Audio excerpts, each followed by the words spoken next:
So one of the hardest parts about this election for me is watching people who I care about cut their nose off to spite their own face, and seeing people who, at the core, I thought were good people, be willing to just burn this country to the ground and throw away everything that our founding fathers put in place.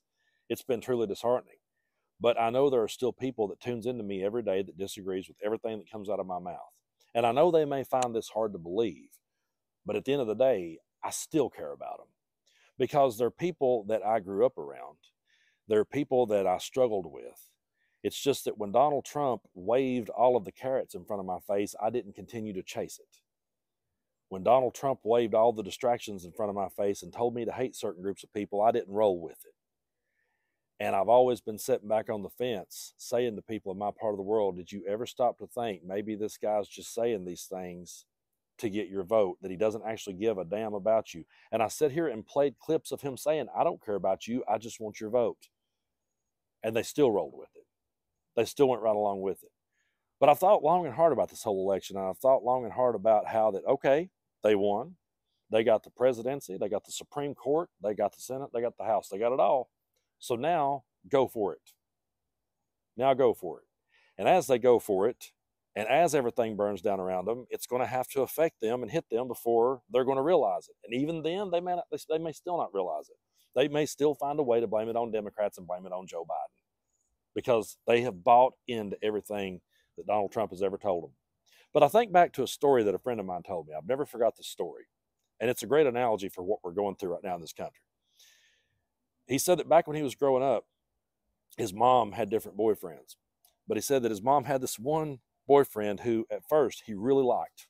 He said he loved this dude because every time the dude come over, he brought him a new football, told him to go out in the yard and play, or he would buy him a new basketball, buy him a basketball goal, set it up for him. There you go. Have fun with the basketball goal.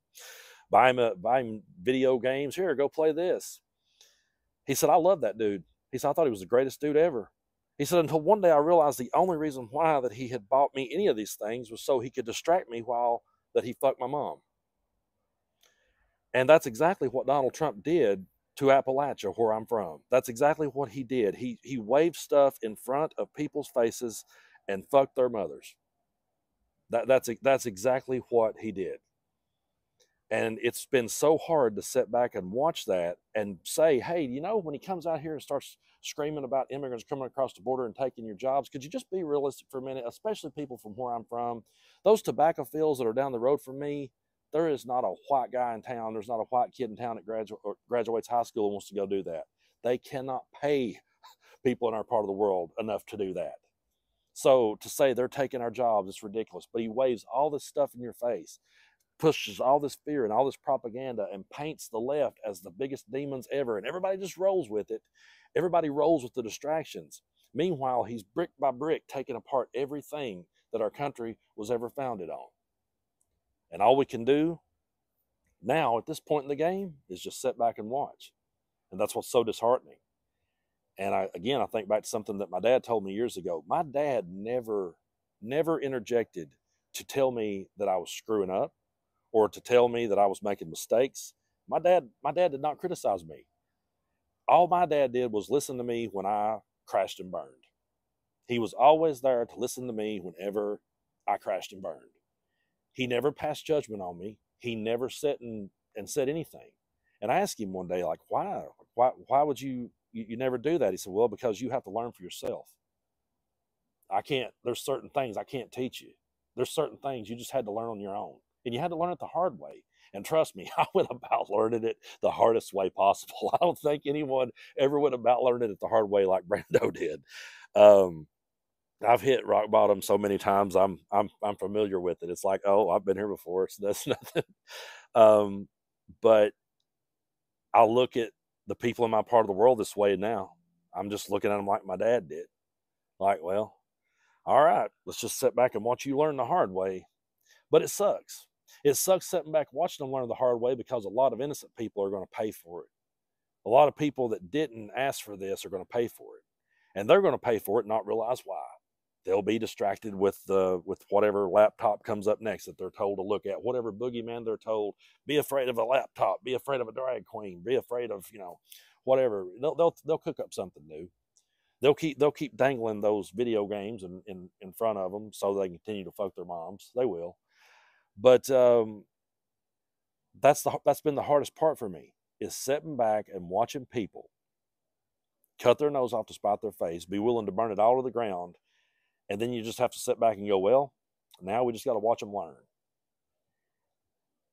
And hope that once they've learned their lesson, if they ever do, that we can somehow pick it back up and put it back together. I'm not trying to bring down the room or be a pessimist, but sometimes I say to myself, how will we ever do that in my lifetime?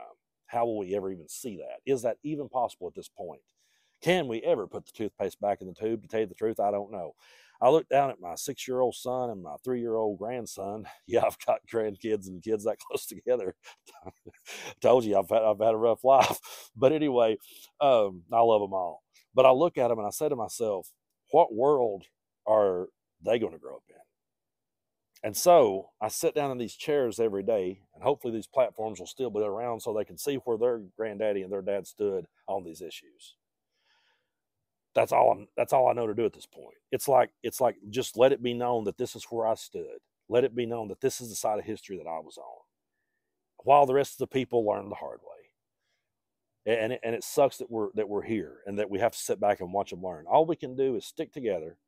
All we can do is fight harder than we've ever fought to save it all. All we can do is get together and come together and put what differences we have aside long enough to try to hold on to this while we can. That's it. And it's not going to be easy. People tells me all the time, they ask me, the question I get so many times is, where's the silver lining in the cloud? And the truth is, I don't know. And the truth is, anyone that tells you they knows is probably just trying to be optimistic, or they're lying to you, one or the other, because I don't think any of us truly knows what's coming next. But all we can do is stick together. All we can do is move forward. And it's going to suck to sit back and watch them learn the hard way.